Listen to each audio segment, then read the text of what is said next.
구독과 좋아요는 채널 운영에 큰 힘이 됩니다.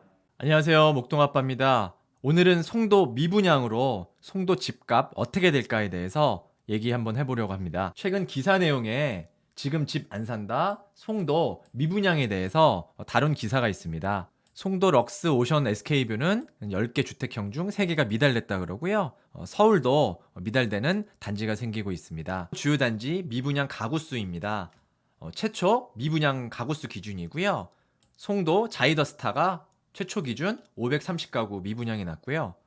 송도 럭스 오션 SK뷰는 129가구가 미분양이 났습니다. 송도 센트럴파크 리버리치는 18가구가 미분양이 났고요. 서울도 미분양이 생겼습니다. 물론 송도 자이더스타 같은 경우는 추후 분양으로 완판이 되었습니다. 인천의 강남이라 불리우는 인기 많은 송도가 왜 미분양이 났는지에 대해서 한번 자세하게 파헤쳐 보도록 하겠습니다. 송도 자이더스타가 미분양이 난 첫 번째 원인으로는 높은 분양가를 둘 수 있을 것 같습니다. 기존에 분양했던 단지들에 비해서 높은 분양가로 분양을 하였는데요. 그 결과 13.1이라는 높은 경쟁률에도 불구하고 청약 포기하는 사례가 굉장히 많았습니다. 두 번째로는 대출 제한으로 볼 수 있습니다. 분양가 9억 이상부터는 중도금이 대출이 되지 않기 때문에 많은 청약자들이 불안감을 느낀 것 같습니다. 물론 회사 보증으로 중도금 대출이 될 수도 있지만 어느 정도 리스크가 존재하기 때문에 좀 주저하게 된 원인이 된 것 같습니다. 그리고 계약금이 좀 높아서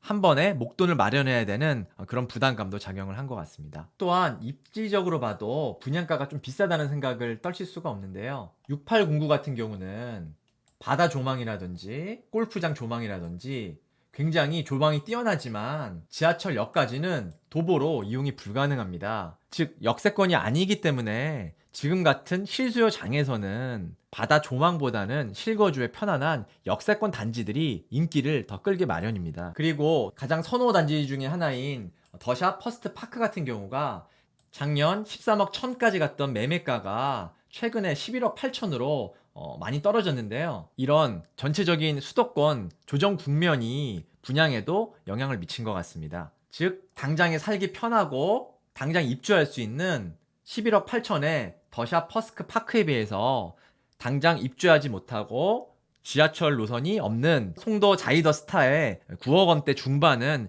좀 부담이 되는 금액이 아닌가라고 많은 분들이 생각을 한 것 같습니다.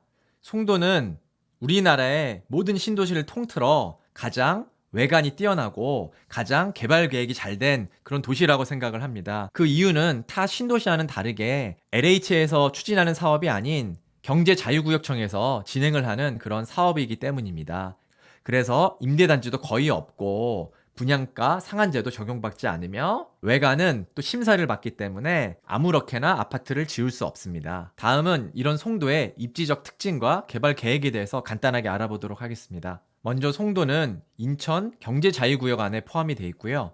영종국제도시, 청라국제도시, 송도국제도시 이 세 도시가 트라이앵글로 이어져 있습니다. 즉 공항을 끼고 있는 메트로폴리스로 개발 계획이 되었고요. 그중 송도가 가장 큰 규모로 개발이 계획되어 있습니다. 송도는 바다를 매립해서 지은 도시이기 때문에 개발 면적이 크고 평지에 개발할 수 있는 그런 장점이 있습니다. 하지만 서울과의 거리가 너무 멀어서 자차나 대중교통으로는 출퇴근이 어려운 것도 사실입니다. 그래서 송도는 일자리가 있는 자족 도시로 처음부터 개발을 하였습니다. 먼저 송도의 교통 개발 계획에 대해서 알아보면 GTX B 노선도가 예정되어 있습니다. 송도에서 부평을 지나 신도림, 여의도, 용산, 서울역, 마석까지 이어지는 그런 노선도입니다. 용산하고 망우 구간은 재정사업으로 빠져가지고 벌써 착공에 들어갔고요. 나머지 구간들은 민자 사업이기 때문에 언제 착공할지 언제 완공할지는 아직 미지수입니다. 조금 장기적인 계획이기 때문에 완공되기까지는 10년 이상 소요가 될 것으로 예상됩니다. 하지만 송도에서 서울역까지 불과 27분이면 도착을 하는 그런 황금 노선이기 때문에 완공만 하게 된다면 송도의 가치를 몇 단계 업그레이드 시켜줄 거라고 생각하고 있습니다. 다음은 트램 계획입니다. 송도가 굉장히 땅이 넓은 반면에 지하철이 지나가는 역세권은 굉장히 제한되어 있습니다. 그래서 많은 곳들이 비역세권인데요. 이렇게 송도 주변을 트램으로 이어가지고 하는 개발 계획이 예정되어 있습니다. 하지만 이 계획도 장기 계획이기 때문에 조금 지켜봐야 될 것 같습니다. 그리고 트램의 한계도 지하철에 비해서는 분명히 존재를 하고요. 다음은 일자리 호재인데요. 삼성 바이오와 셀트리온에 이어서 SK도 건립을 추진하고 있다는 그런 기사입니다. 이렇게 된다면 이 부근이 바이오 허브가 될 예정인데요. 인천 송도가 세계 바이오 의약품 생산 능력 1위로 올라가게 됩니다. 송도를 넘어서 대한민국의 큰 호재가 아닐 수 없습니다. 다음 호재는 인천타워 건립입니다. 원래 인천타워는 151층에 613m의 원안이었습니다. 하지만 경제 침체와 사업성 문제 때문에 진행이 되지 않았는데요. 경제자유구역청에서 현 시기에 맞게 103층으로 재추진을 하고 있지만 송도 주민들은 원안을 고수하고 있는 그런 상황입니다. 인천타워 부지는 송도 달빛 축제공원역 바로 옆입니다. 여기는 6809 개발의 핵심이라 볼 수 있습니다. 이 인천타워는 언젠가는 지을 거라 생각을 하지만 조금 장기적인 계획으로 보시고 접근하시면 될 것 같습니다. 다음 계획으로는 롯데몰 송도 개발이 있습니다. 이미 송도는 김포 현대 아울렛 등 많은 쇼핑 시설들이 들어와 있는 상황입니다. 하지만 럭셔리 리조트 및 여러 인공 수변이 포함된 롯데몰 송도가 들어온다면 파급 효과가 꽤 클 것으로 예상되고 있습니다.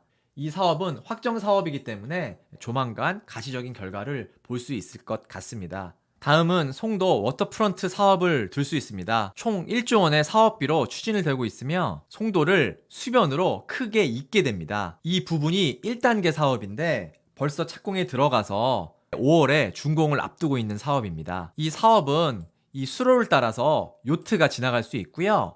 바다와 연결해서 나갈 수도 있습니다. 다음은 집값에 큰 영향을 미치는 송도 교육 환경에 대해서 알아보도록 하겠습니다. 송도는 국제도시답게 많은 교육기관들이 있는데요.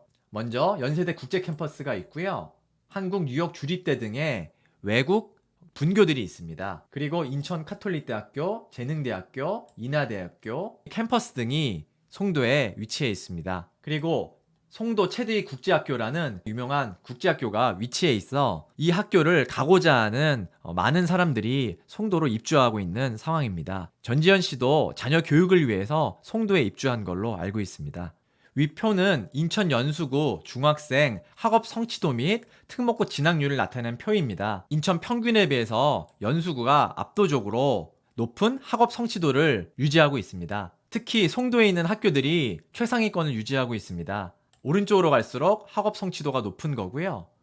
위로 갈수록 특목고 진학률이 높은 학교입니다. 송도의 대표 중학교인 방문중학교 예를 들자면 작년에 과학고를 8명 보냈고요. 외고 국제고는 17명을 보냈습니다. 인천을 넘어서 경기도에서도 상위권을 유지하고 있는 그런 수준입니다. 요즘은 중학교 입시 성적에서 과학고 진학을 굉장히 중요하게 생각하는 만큼 이 결과는 유의미한 결과라고 생각을 하고 있습니다. 다음은 2022학년도 서울대 합격자 상위 고교 인천 기준입니다. 인천 영재고 및 인천 하늘고가 좋은 실적을 거두고 있고요. 일반고로는 송도고가 5명의 실적을 냈습니다. 영재과학고 및 자사고는 송도에서만 가는 건 아니기 때문에 송도만의 실적이라 보기는 어렵고요. 그 지역의 학군을 평가할 때는 일반고 기준으로 보시는 게 가장 객관적인 지표라고 생각하고 있습니다. 이 실적은 경기 인천 지역에서 분당, 평촌 등의 학군지보다는 실적이 좋지는 않지만 그래도 상위권에 속하는 학군 지역이라고 볼 수 있을 것 같습니다. 다음은 인천 연수구의 매매 전세 지수 변동률입니다. 2020년 말부터 급격한 상승이 있었고요. 최근에는 그 상승세가 멈추고 조정을 받고 있는 그런 상황입니다. 연수구 수요 입주량을 분석을 해보면요. 최근 2021년, 2022년은 입주가 굉장히 적었던 연도였습니다. 그래서 가격이 많이 상승한 측면도 있고요. 하지만 송도는 매립을 해서 짓는 도시이기 때문에 앞으로 공급량이 많이 늘어날 예정입니다. 즉 송도라는 지역이 굉장히 매력적인 도시고 호재가 많은 지역이지만 앞으로 다가올 입주량과 분양이 많다 보니까 가격 상승에 제약이 있었던 것도 사실입니다. 송도가 포함된 연수구는 주로 남동구, 미추홀구, 서구, 부평구에서 전입을 하고 있습니다. 즉 현재 송도로의 유입은 주로 인천에서 이루어지고 있다고 봐도 과언이 아닙니다. 송도가 인천의 강남이라고 불리우는 이유도 여기에 있습니다. 그래서 송도는 인천에서 들어오려는 수요가 많기 때문에 분양가가 너무 높으면 분양이 되기 힘든 그런 상황입니다. 하지만 송도는 이런 단점에도 불구하고 굉장히 매력적인 도시라고 저는 생각합니다. 왜냐하면 대한민국에서 여기보다 더 많은 호재가 있는 지역이 없다라고 생각을 하거든요. 송도가 향후 어느 정도 입주가 마무리되고 서울로의 GTX 노선이 확충되는 그 시기가 인천의 강남을 넘어 수도권의 강남이 되는 그런 시기도 올 수 있다라고 생각을 합니다. 최근 송도의 분양가가 비쌌지만 잘 살펴보시면 아직까지 저평가되고 메리트 있는 그런 아파트들이 많이 있습니다. 집값이 조정되고 입주량이 늘어나는 향후 5년간이 어떻게 보면 큰 찬스가 될 수 있다라고 생각합니다. 지금까지 목동아빠였습니다. 감사합니다.